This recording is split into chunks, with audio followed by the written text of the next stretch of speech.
ng bayan, maasahan anumang panahon.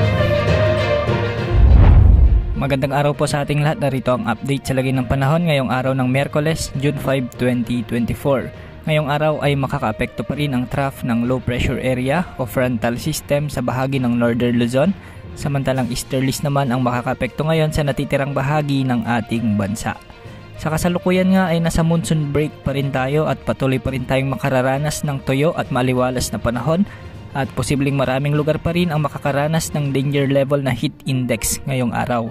Ngayong araw nga ay posibleng pumalo sa 47 degrees Celsius ang heat index sa may Verac, Catanduanes, Giwan Eastern Samar at Maasin Southern Leyte.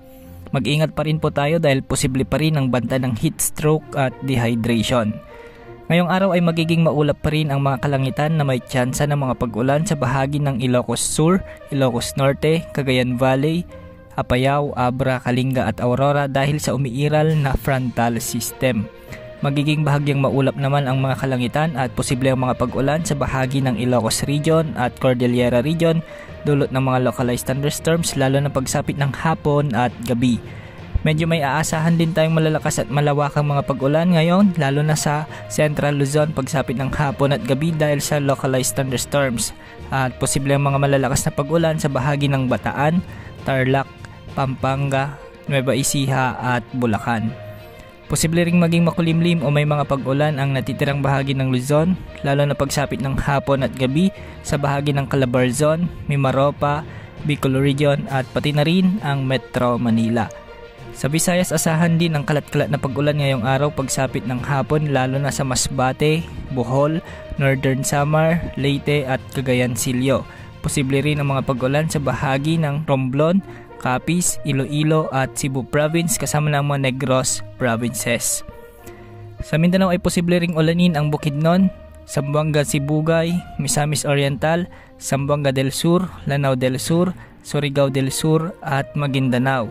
Ganitong panahon din ang asahan sa may Sultan Kudarat, South Cotabato at ilang bahagi ng Davao Region. Sa ngayon ay wala namang tayong nakikitang anumang banta ng bagyo na posibleng pumasok sa ating area of responsibility sa susunod na 3 hanggang 5 araw. Wala ring nakataas na gale warning sa mga karagatang sakop ng ating bansa.